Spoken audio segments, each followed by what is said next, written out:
Então, boa noite, obrigado mais uma vez por terem ouvido o convite, o chamado da gente poder conversar um pouquinho sobre saúde mental, saúde emocional, saúde psíquica, saúde relacional.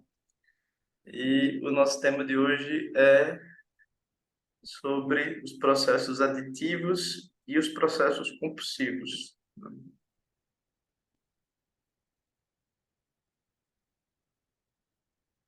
Nem todo processo aditivo é compulsivo,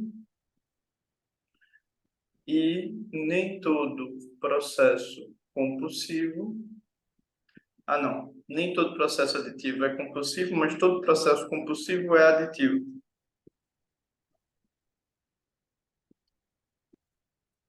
Há uma relação muito tênue entre uma coisa e outra, e há muitas formas de olhar para isso. Então, eu vou começar trazendo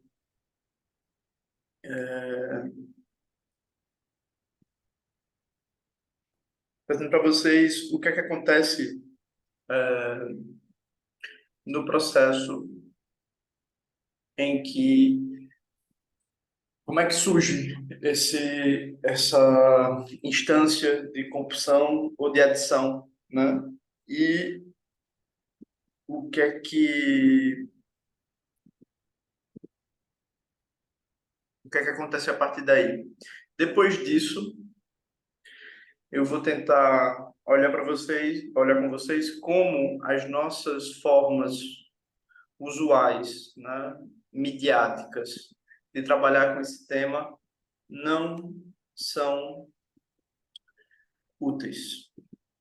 E vou tentar trazer como abordagens científicas, eventualmente experienciais, ou mesmo eventualmente espirituais, elas têm uma grande contribuição nesse tema. Então, antes de mais nada, é importante saber que, né, embora isso ainda esteja sendo digerido pela nossa cultura, todos nós temos trauma. Todos nós temos processos de angústia ou de invasão que não foram resolvidos, que foram mais, que foram excessivos para o que o sistema nervoso podia comportar. Não existe normalidade.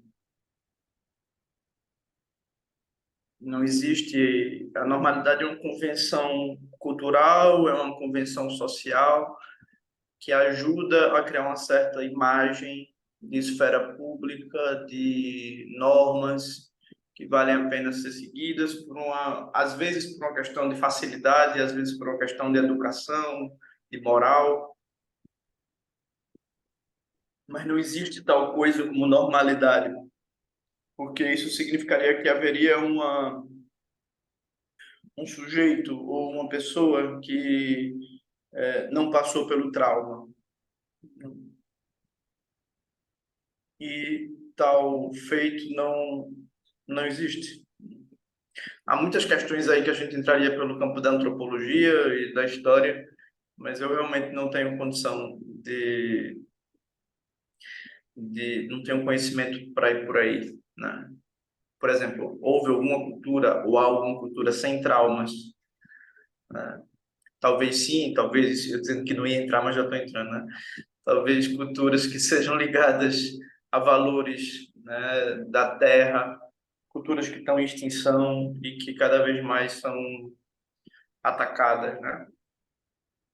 Culturas que têm uma concepção de indivíduo diferente da nossa, que não estão baseadas na associação a um eu, a uma ideia de indivíduo, de que eu tenho que fazer algo com a minha vida. Talvez culturas assim tenham outras respostas, mas como nós não é o nosso caso. O nosso caso é que esses seres de ânsia, esses seres de ansiedade que somos, de busca, de desejo, ele se confronta com a negação do seu desejo, a negação da sua necessidade muito cedo, muito precocemente.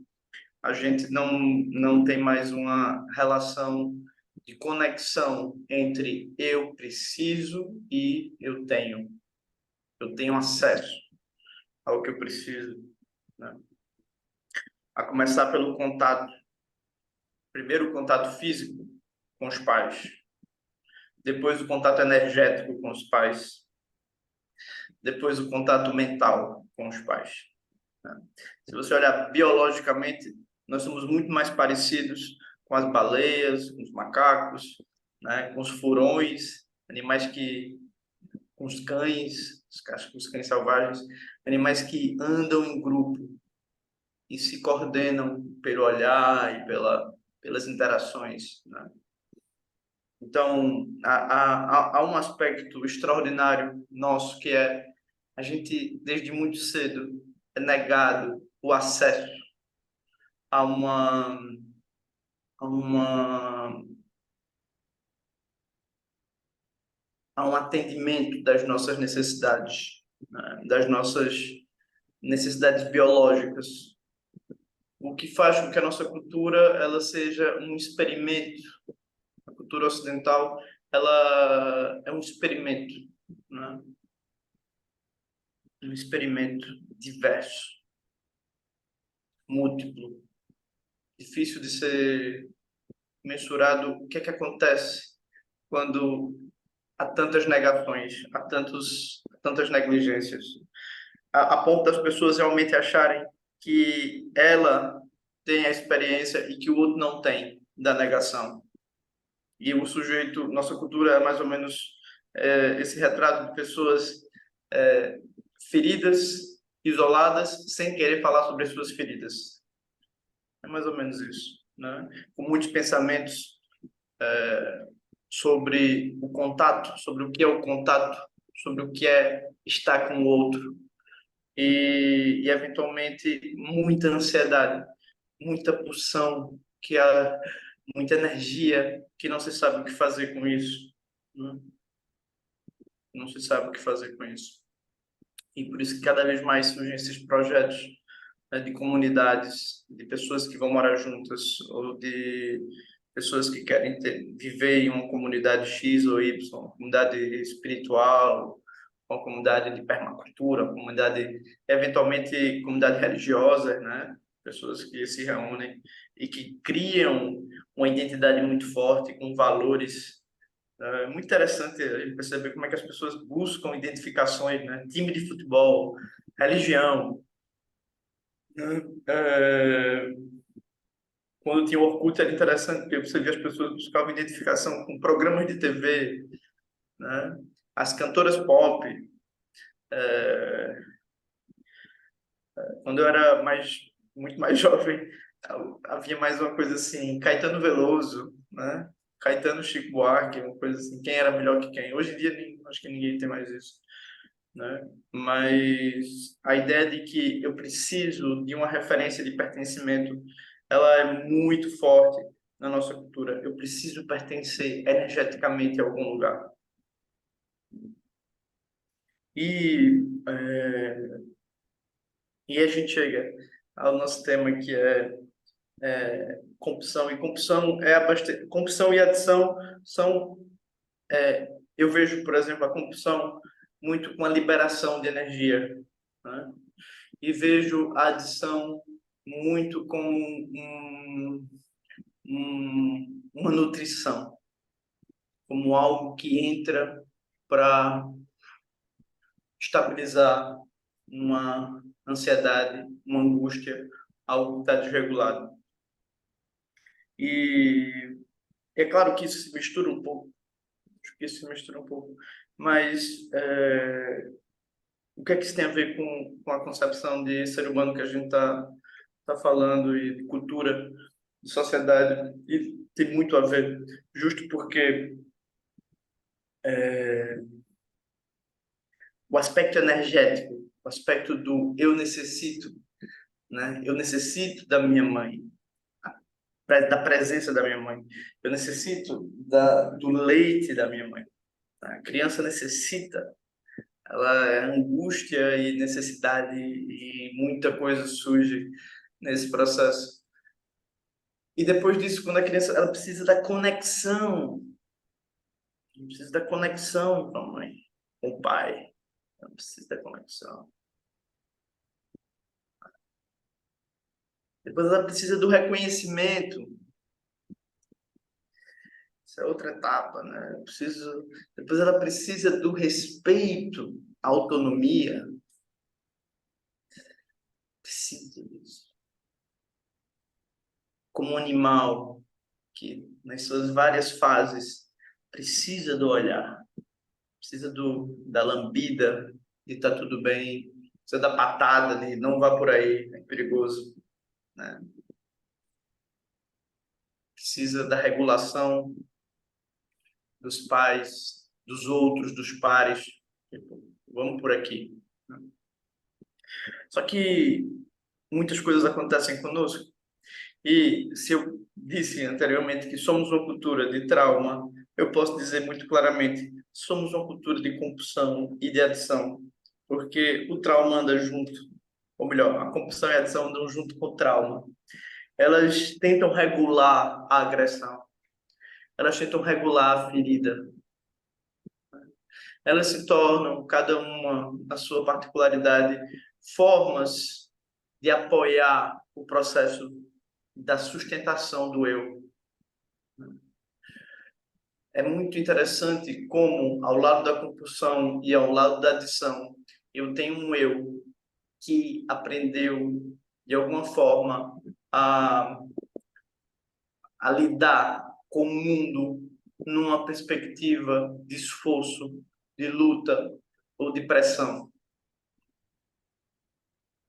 É muito curioso. Nós somos, a, a, a gente tem uma certa capacidade, né? As pessoas que sofrem processos aditivos ou processos compulsivos, elas têm uma capacidade de tolerar dificuldades, né?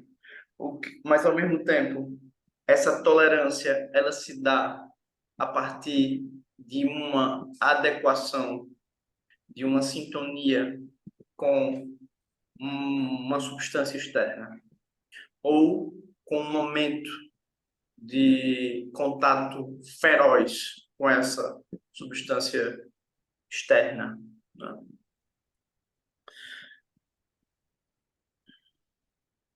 E aqui é preciso ter cuidado com isso para a gente não criar a ideia de que há um sujeito específico, de que há uma categoria específica, porque há muitas formas de olhar para isso. Por exemplo, uma pessoa que tem um transtorno de déficit de atenção e tem um sistema nervoso engatilhado muitas vezes por causa do trauma, ela ela pode se sentir tão afetada pela pelo contato com o mundo, né?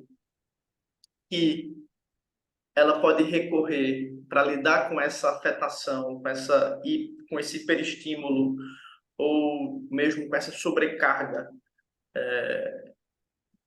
mental sobre ela mesma, ela pode recorrer a um processo aditivo ou a um processo compulsivo.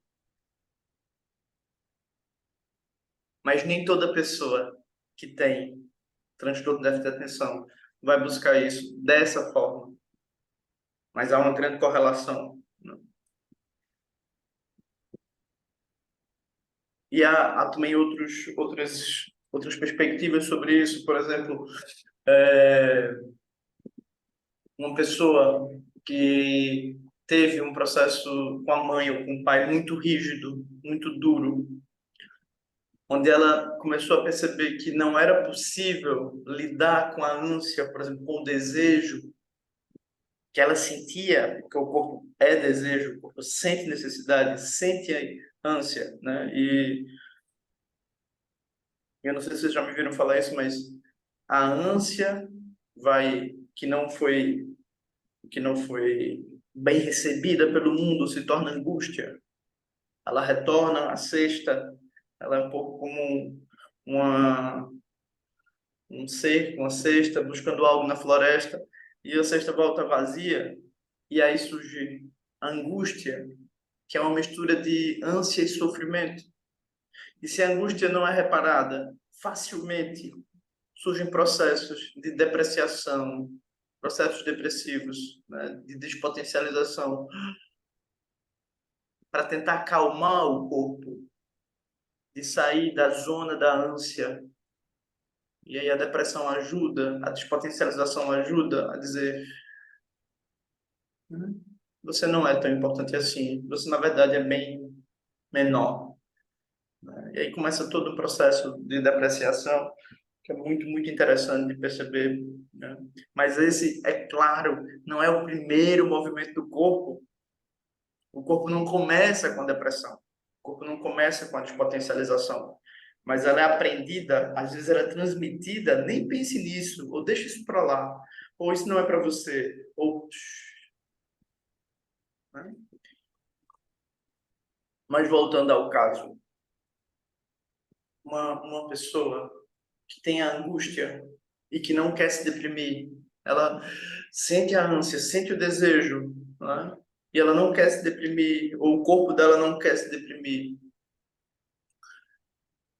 ela facilmente, né, olha e vê numa substância ou numa liberação, numa possibilidade de liberação de tensão, por exemplo, com a comida, uma oportunidade de voltar para a ideia de tudo bem me conter, tudo bem me reprimir, tudo bem permanecer nessa família dessa forma, porque eu tenho apoio, porque eu tenho algo. As pessoas às vezes falam do seu objeto de adição ou de compulsão como um outro ser, como um sujeito. A comida, ou a maconha, ou a bebida, ou... Então, isso é muito interessante.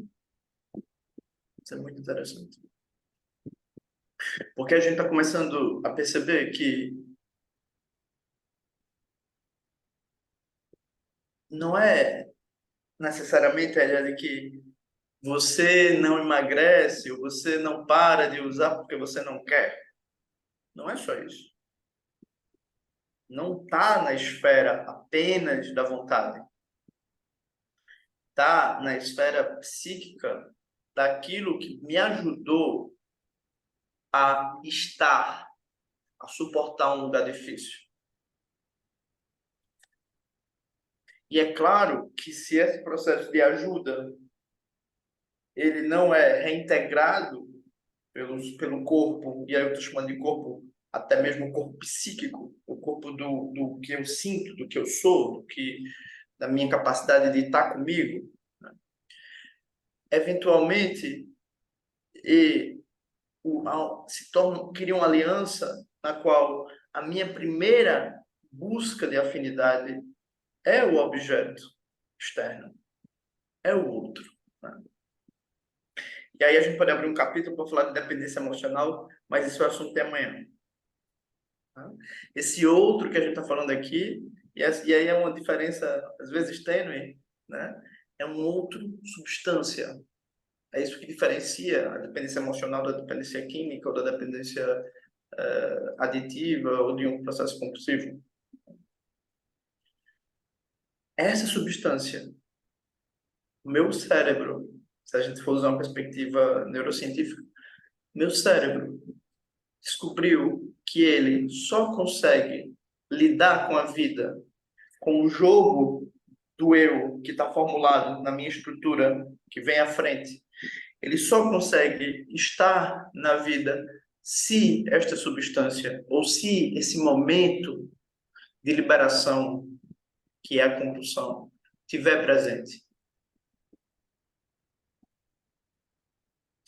E aí, não é exagero dizer que o primeiro relacionamento, se a gente não trabalha esse tema, o primeiro relacionamento da pessoa, ou um dos relacionamentos mais importantes dela, se torna com a substância, se torna com o processo compulsivo.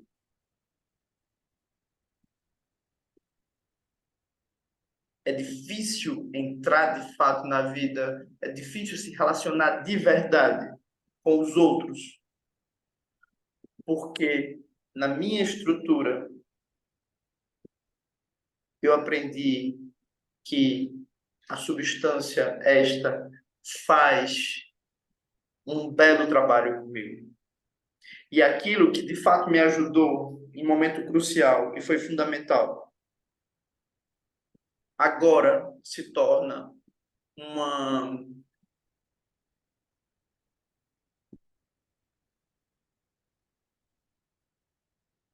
uma casa que eu entro muitas vezes e que eu não sei mais não entrar para falar de mim ou para olhar para mim.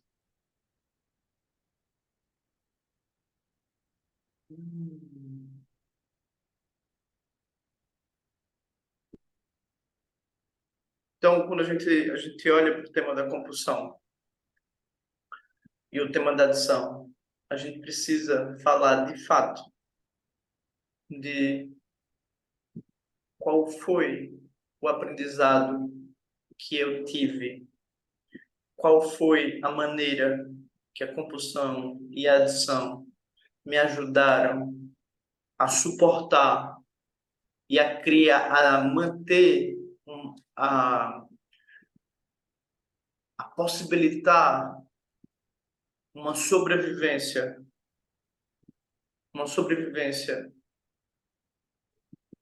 em um contexto muito difícil, muito duro.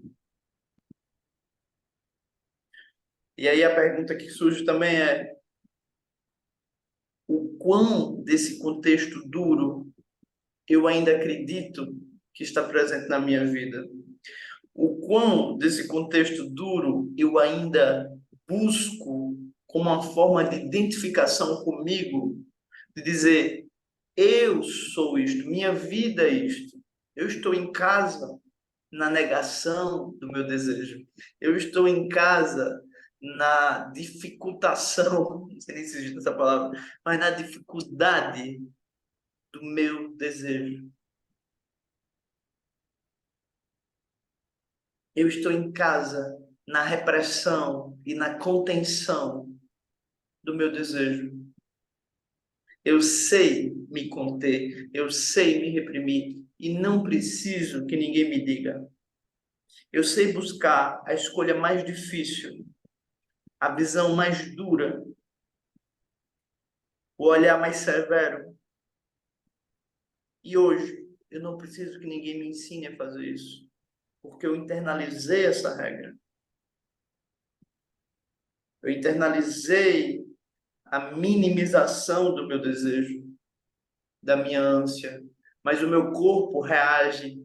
De um lado, o jogo do eu pressiona e o corpo reage com eu não aguento.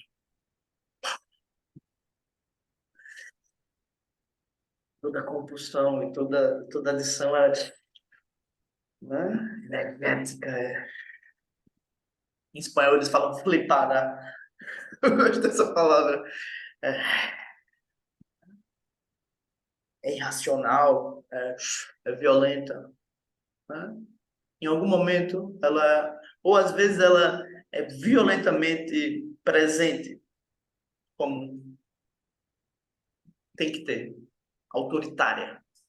Né? Por quê? Porque isso a gente está falando do corpo, o corpo que não aguenta uma visão, um termo que a gente usou no Meditando Junto faz pouco tempo, né? Uma parte minha que acostumou a fazer regras, acreditar em regras que não me satisfazem, não satisfazem o meu sopro de vida, a minha potência energética. Não satisfaz. E aí, é natural que a compulsão e a adição andem juntas de uma visão de mim que não é ética para mim mesma, para mim mesmo. Não é legítima para o meu ser.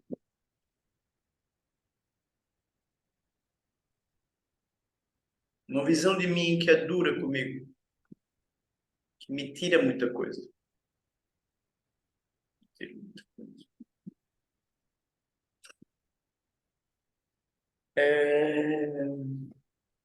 Deixa eu só botar isso aqui para carregar.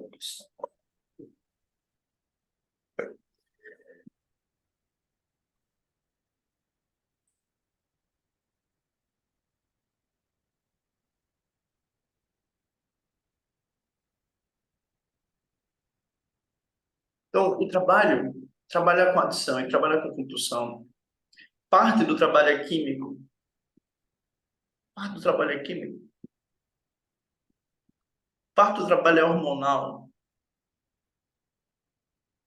mas muito do trabalho é perguntar quem é este que conduz a sua vida? Que visão é essa que você tem de você? Para, de alguma forma, buscar uma racionalidade, buscar uma forma de manejo da vida que seja mais carinhosa, que seja mais gentil comigo. Porque a forma que eu internalizei é uma forma repressora, é uma forma que me nega algo. Ah, mas por que que eu fiz isso? Por amor, bebê. Você fez isso por amor. Você fez isso para pertencer. E aí eu volto com vocês para aquilo que a gente falou no começo. Você fez isso para pertencer a papai, pertencer a mamãe, pertencer ao mundo. Então você se tirou, você se aprendeu a se arrancar, você aprendeu a se machucar, a se...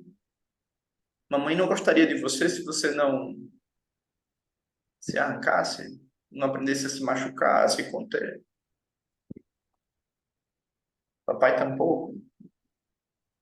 E nem o pai de papai, e nem a mãe de mamãe, e nem o papai de papai, e nem o seu vizinho, e nem ninguém, porque a gente vive essa cultura.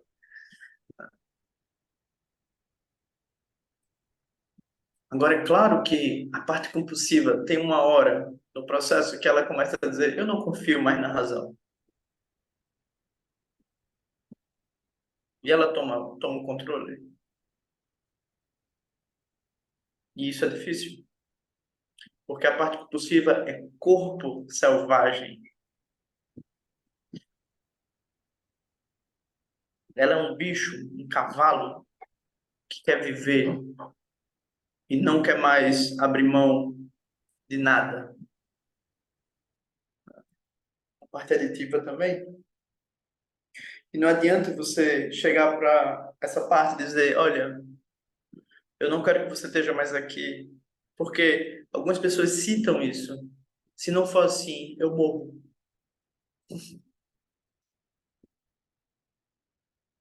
Por que que elas morrem? Elas não morrem de verdade, mas algumas sim, mas a sensação de que eu vou morrer é porque quando eu olho para mim, eu só encontro concreto, eu só encontro dureza e não consigo descobrir o contato mais profundo com com a presença amorosa, com a presença afetiva, o meu impacto afetivo na vida das pessoas, a minha troca afetiva que está presente em qualquer lugar, em qualquer momento.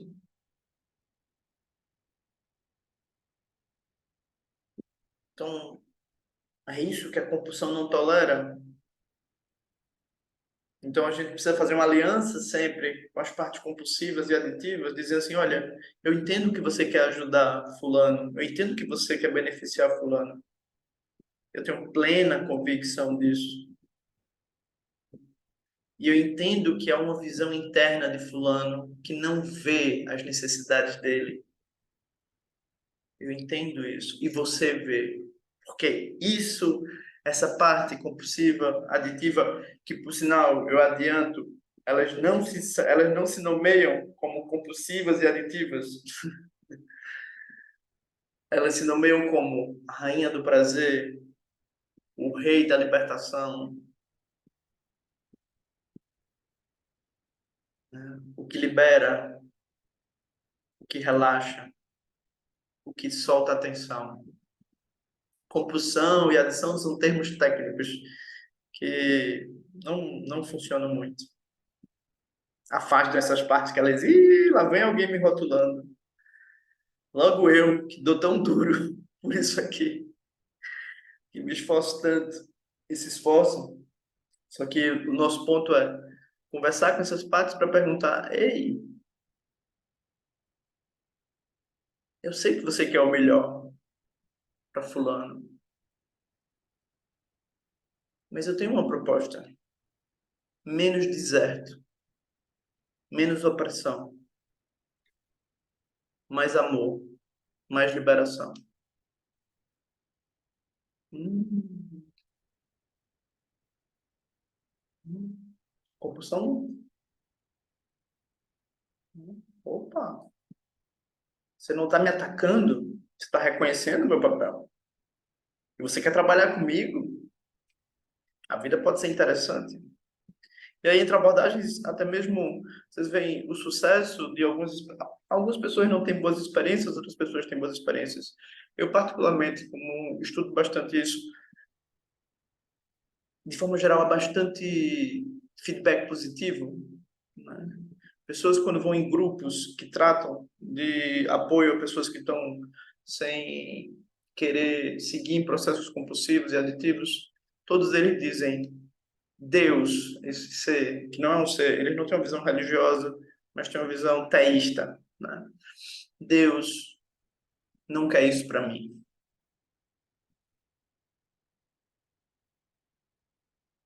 Deus tem um projeto bom para mim.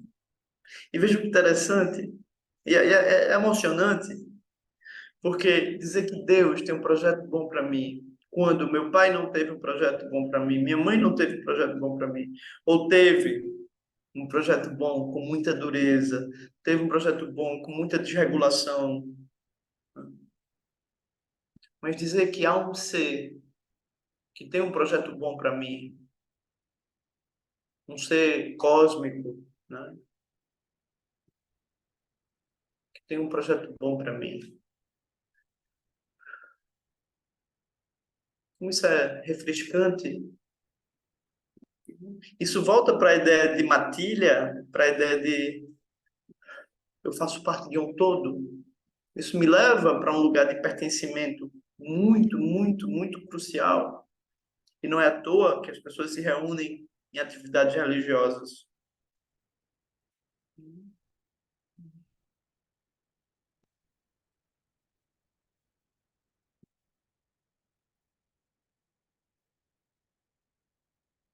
E se diz, por exemplo, mesmo práticas tidas como muito científicas ou muito ascéticas, como o yoga ou o budismo, se diz que os praticantes dessas tradições, quando eles realmente se dedicam, eles entendem, há um projeto bom para mim. Eles só não chamar de Deus, eles entram em contato com a carícia, que é a gentileza comigo. Há quanto tempo eu venho me machucando, eu venho me negando, me contraindo?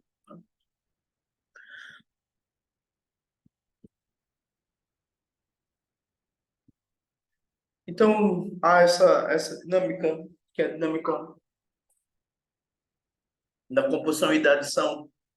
E esse é um tema muito... O tipo de substância, ela pode ser sutil, você pode estar viciado em livros, você pode estar viciado em compras, você pode estar viciado em muitas coisas, né?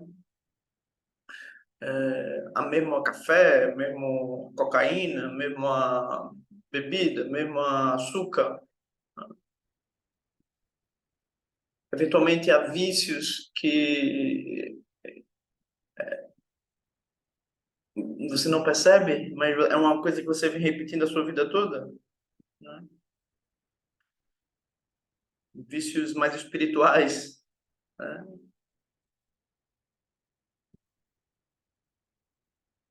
Então, isso tudo são maneiras do corpo de relaxar. Por exemplo, vocês quando veem aqueles cultos evangélicos, gospel, muito interessante porque você tem um pertencimento ali muito forte. São processos muito energéticos. E você tem um momento em que as pessoas começam a entrar em liberação energética. Elas se tremem, elas falam em línguas e elas entram em processos eventualmente de transe e caem no chão. Essa pessoa não necessariamente, não necessariamente porque eu não tenho subsídio científico para falar isso, mas não necessariamente ela vai ter uma visão, ela vai ter uma abordagem compulsiva ou pode regular isso de uma forma diferente, né? Talvez ela se torne compulsiva com a espiritualidade, com a religião, não sei. Uma substância mais sutil, mas que chapa, que dá, que dá um brilho, né? Então, aqui, se a gente vai falar da compulsão, a gente precisa de olhar para o sujeito e que regras esse sujeito, esse eu, que às vezes vocês vão me ver falar, o eu primário, né? Esse eu que está ligado a como o outro me vê, que imagem eu aprendi a internalizar, né? Infelizmente, hoje a gente não tem tempo para entrar nos efeitos da homofobia, do racismo, do machismo, que são muito fortes como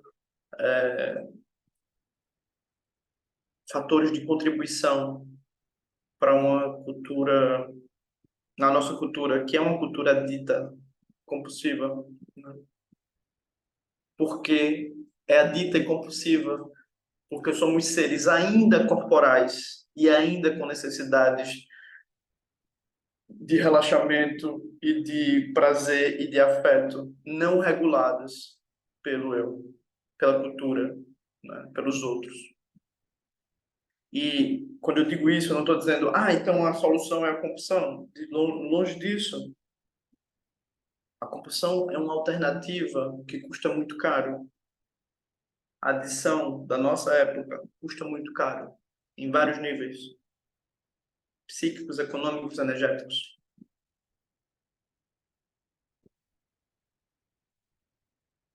Mas criminalizar e atacar a compulsão como se ela fosse a fonte da negação, a fonte da agressão, não é verdade. Não é justo.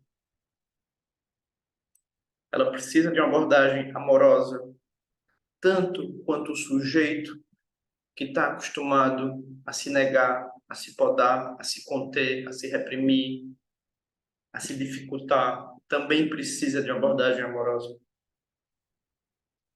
Ambos precisam de abordagem amorosa. Ambos precisam de uma abordagem amorosa. Ao lado um tema que eu disse que ia falar hoje, mas não falei, é sobre a procrastinação, que ela está mais ligada, por exemplo, a um aliviador da pressão do que do que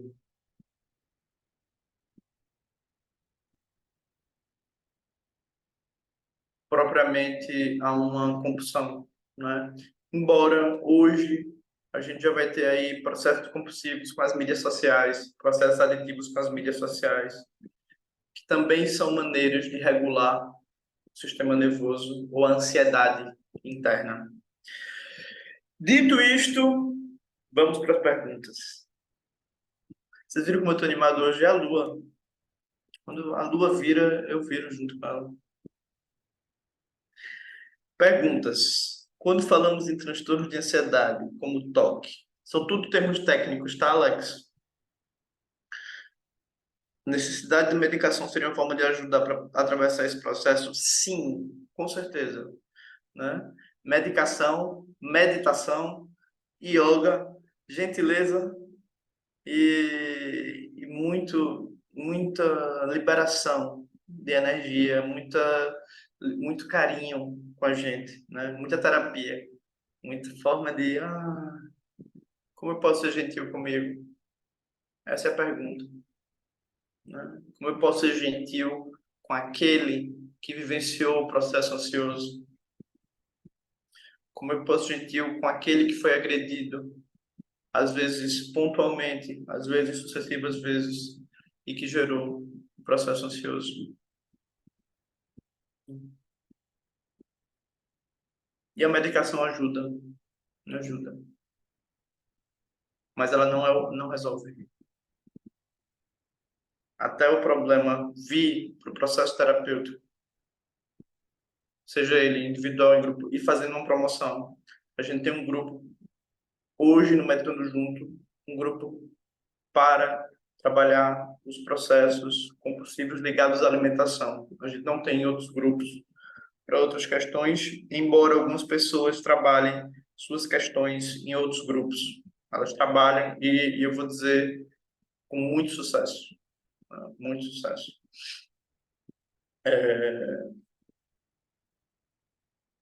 Por quê? Porque tanto a terapia individual como o processo grupal são momentos em que você treina abertura e gentileza. E você percebe o que é que acontece, como é mesmo que você aprendeu a estar com a sua mente. E isso é surpreendente. Surpreendente como a gente se machuca. Surpreendente como é interessante receber um olhar amoroso. E a gente descobre que, uau, como é ser vista com amor, como é ser visto com compaixão, né? E como é que eu faço isso comigo? Tiago, o vício é construído socialmente. Alex, tu me disse se está certo, se é por aí, tá? Tiago, o vício é construído socialmente? Acho que sim, Tiago. O vício é uma resposta do corpo a uma cultura que não contempla as necessidades do corpo, as necessidades de afeto, as necessidades de carinho, as necessidades de relaxamento, de reparação. É surpreendente a quantidade de aspectos de partes nossas que estão machucadas, que foram machucadas e não foram amparadas e continuam acreditando que vão ser machucadas de novo e, eventualmente, diferente da infância, onde isso era uma constância, ou muito mais grave, eventualmente buscamos relações que confirmam o nosso machucado. E aí a parte machucada continua dizendo, tá vendo? Continua se repetindo, né? E então, porque somos seres de corpo, somos seres de vício, somos seres de vício. América, como fazer esse diálogo desses dois, como fazer com que esse diálogo desses dois aspectos seja homeostático e equilibrado, sem perder muito para um e para o outro. Isso, essa qualidade de equilíbrio, né? De olha, como é que eu quero me olhar? E aí a gente olha um pouquinho o encontro passado de ontem, que a gente fala a cultura do despertar, né? Como é que eu posso olhar para mim de uma forma amorosa e para as minhas necessidades e para as minhas dores de uma forma amorosa? Aí o budismo, por exemplo, vai usar equânime. Equanimidade, adoro essa palavra, eu acho ela tão chique. Boa de falar. Equanimidade, né? Como é que eu posso, né, me apoiar? Como é que eu posso me sustentar a minha ânsia por desejo, por encontro e a minha necessidade de me mostrar para os outros como uma pessoa inteira? Como é que eu posso aprender a cair? Acho tão bonito quem diz, eu ensino a cair. Acho bonito isso, né? No jiu-jitsu eles falam, né? É importante, no judô, nas artes marciais, é importante aprender a cair. É importante ter espaço, ter equanimidade no nosso mundo interno. É importante ter amor no nosso mundo interno.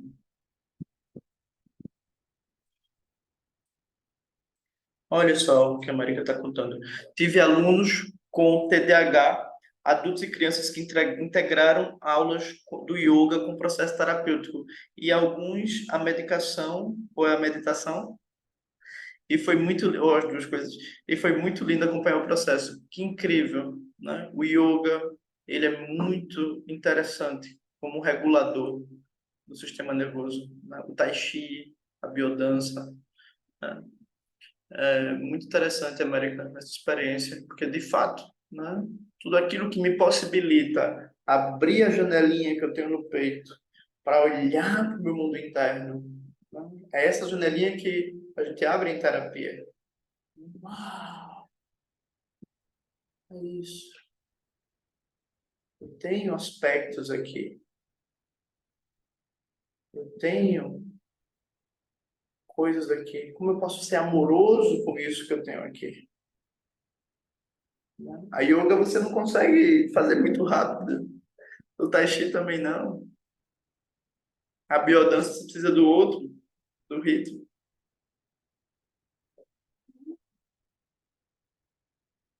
É sobre regulação. Isso gera consequências hormonais, químicas, cerebrais, novos roteiros, novos mapas. E aí, nesse sentido, eu acho a medicação muito bem-vinda. Sem isso, é difícil, porque não tem aprendizado. Márcia, ontem você falou que nós somos uma pergunta aberta, ou melhor, um desejo em aberto. Sim, que o budismo, as tradições contemplativas vão olhar para a pergunta, o que somos, e a terapia vai olhar para a questão, o que é que você quer, né? A não satisfação deste desejo que somos pode ser essa ânsia, sim, que não correspondida trouxe a angústia que preenchemos com a compulsão e adição, sim, sim, é exatamente isso. Exatamente isso, Márcia. Exatamente isso.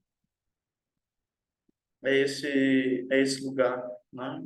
Que, que é esse desejo que eu não cumpro, o desejo que eu não cumpro. Só que o corpo deseja, né? O corpo deseja. E aqui é interessante, né? Porque vocês pensarem, se vocês pegarem o budismo mais hardcore, ele vai falar o desejo é a fonte da aflição, né? Mas depois você não consegue negar, no budismo mais profundo, você não consegue negar a fonte do desejo.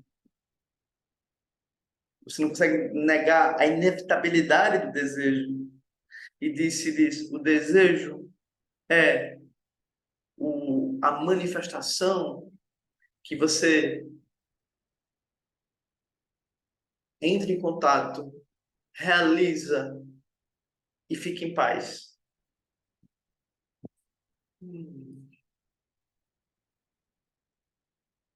O desejo é apenas uma manifestação da sua expressão. Só que como na nossa cultura, e aí vejam que interessante, eu não consigo realizar o desejo, a minha identificação é com aquele que não realiza, é com aquele que não consegue expressar o desejo, é aquele que aprende a se despotencializar, a se reprimir, a se cindir, a se separar do corpo.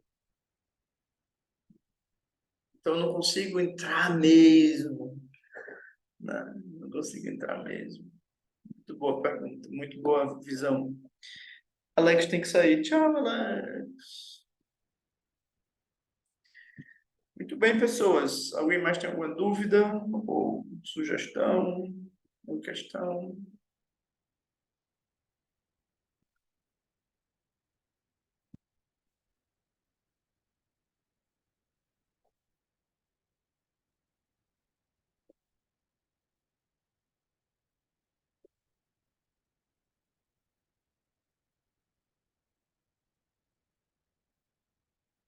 Não? Terminamos. Vocês estão podendo abrir o microfone? Então, né? Sim. Ah, ok. Então, Jamara fez uma pergunta. Eu tenho a impressão de que a minha compulsão acontece sempre que me proponho fazer alguma coisa, porém eu tento me boicotar. Por exemplo, queria parar de fumar. Quando queria parar de fumar, fumava mais. É isso. As pessoas às vezes dizem, quando eu digo que vou fazer uma dieta, eu como mais, para me despedir. Porque essa é a forma da repressão, né? Por isso que uma decisão por um fim de uma determinada busca, e vejam, a gente não vai combater o que a compulsão busca na vida da pessoa. Não é isso que a gente vai combater. Porque, por exemplo, cigarro, com certeza ele traz um nível de nutrição e de relaxamento, de nutrição de preenchimento e de relaxamento. Como é que você vai ser contra isso? A gente não é contra isso. Não. A grande questão é, eu preciso me preparar para olhar que esta minha parte que fumava, ela aprendeu que a liberação e o preenchimento vinham com o cigarro. Ela não está errada, só que eu estou propondo para ela, né, e eventualmente com apoio químico, de medicação e de muitas outras coisas, dizer, olha, eu quero mais nutrição, eu quero mais relaxamento. Eu concordo com você, só que eu quero por outros caminhos. Eu quero por outros caminhos. Então, aí, Jamara, tu vê como é mais gentil, né? Mais gentil uma abordagem comigo, em vez de simplesmente dizer isto em mim é errado e eu tenho que combater. A gente precisa dessa gentileza, né? A gente realmente precisa dessa gentileza. Porque senão a gente tem a impressão de que está lutando com a gente mesmo. Aí vem a ideia de boicote, de sabotagem. E não é bem isso, sabe? É só o corpo tentando dizer, eu não, eu preciso disso. Em algum momento da sua vida tem que ter isso. Tem que ter isso. Tem que ter nutrição. Tem que ter preenchimento. Porque senão eu fico com a angústia só. Então a gente, como é que eu vou trabalhar essa angústia? Não.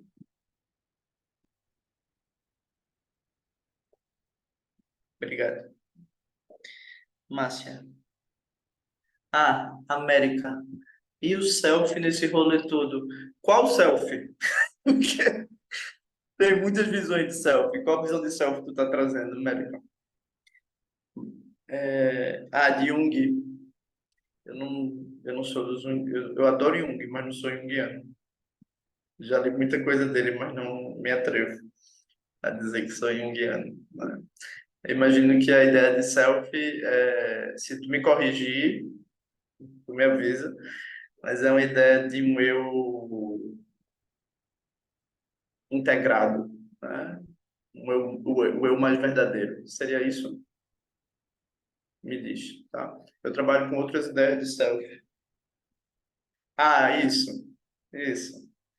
Então é isso. Eu acho que dá para ser esses dois, né? Não para brigar. O selfie, porque se tu pegar o Winnicott e outra galera vai falar de outras coisas, né? Eu quero ser chique. Mas é, essa ideia de que há um algo em mim que tem gosto pelo equilíbrio, algo em mim que busca o apoio, busca a nutrição, que é capaz de compreender o obstáculo, né, que eu aprendi a me familiarizar, me associar. Esse self é o que a gente busca, é esse self, né? Uma visão amorosa de mim, uma visão carinhosa, compassiva, né? É isso mesmo. O... Vamos lá. Isso. A cura para a adição não é abstinência, é mais um vínculo. Né? Primeiro é o vínculo. Sem vínculo, sem nutrição, a abstinência não funciona. Com vínculo, a abstinência funciona. É isso mesmo, Márcia. Francisco. E a sensação de aspirar a uma direção e a mente sempre direcionar para outro lugar e desejo. Né? Então, preciso perguntar qual é a minha autorização. Aí tem várias coisas, sabe, Francisco? Eu posso fazer posso dar uma contribuição meio rasa, mas assim, o quão fidedigno a minha aspiração tá comigo, com as minhas entranhas, com as minhas necessidades, sabe? O quão eu estou olhando para mim de uma maneira realmente integral e profunda, né? Com as minhas entranhas, com as minhas tripas. Porque às vezes uma parte minha pode ter uma ideia do que seria bom para mim, mas essa ideia abastece a minha mente, mas não abastece o meu corpo. Abastece a minha idealização, o meu sonho, o meu projeto, mas não abastece o meu abdômen, o meu sexo, a minha. E aí dá essa impressão de que a mente está para um lado e o corpo dá para o outro, tá? Mas essa é uma visão grosseira. A gente precisaria entender mais, saber se isso se aplica a ti ou não. Tu me avisa.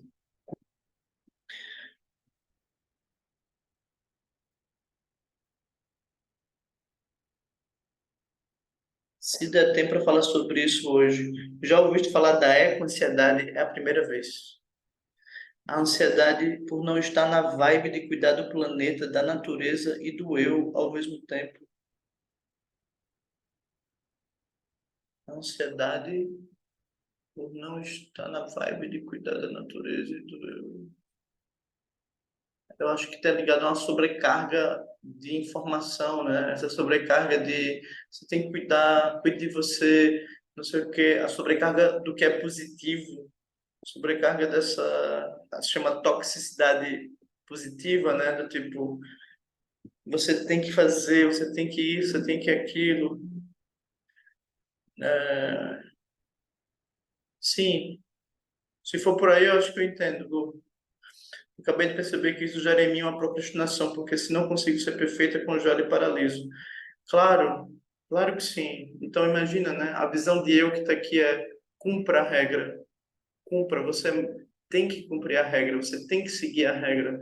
E se estão falando, você tem que seguir, porque é fundamental seguir a regra. E aí tu se pergunta, na tua vida, por exemplo, onde é que cumprir a regra foi tão importante?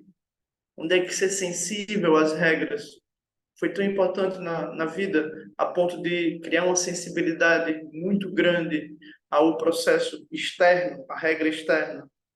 E aí sim, o corpo pode reagir a isso com uma procrastinação ou com cansaço, né? E é exatamente isso, né? Porque uma parte minha aprendeu a ser tão sensível a seguir a regra, porque seguir as regras me levarem para outro lugar, né? Isso numa família autoritária, por exemplo, é batata. Seguir as regras tanto lhe dá o afeto quanto lhe tira daquele lugar. O mínimo de afeto. Não o afeto que você precisaria, mas o afeto do reconhecimento. Mas processos autoritários são a fonte de processos compulsivos, processos de procrastinação, né?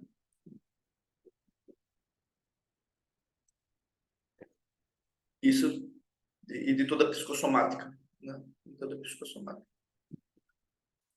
Hum, é por aí, Lu. Francisco também, me diga se eu não vejo o rostinho de vocês, eu não sei. Se é por aí que vocês estão propondo.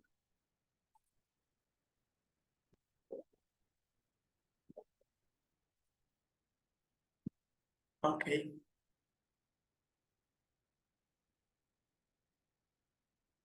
Ah, é, América. Fica autoritária. Eu aprendo a ser tão duro comigo como foi a necessidade de conviver com figuras de muito poder, de muita autoridade. A gente aprende. E é isso, o trabalho, se a gente quiser trabalhar compulsão, a gente precisa trabalhar essa visão. Se a gente quiser trabalhar crise nervosa, a gente precisa trabalhar essa visão. Qual é a visão que eu internalizei para mim? Ah, se eu fizer isso muito firme, se eu seguir a regra, eu saio daqui. Mas eu não sou uma regra, né, para ser seguida. Hashtag meditando junto. Se vocês não viram esse post, vejam. Não sou uma regra para ser seguida. Eu sou um processo muito complexo e muito bonito, muito gentil e muito amoroso e mereço muito amor. Né? Mereço muito amor. Ok, esta nossa forma corpórea se desfaz. Obrigado a vocês por hoje. Estarei aqui. Amanhã a gente tem o nosso terceiro encontro, que é olhando os processos relacionais, tá? Então, agradeço e celebro.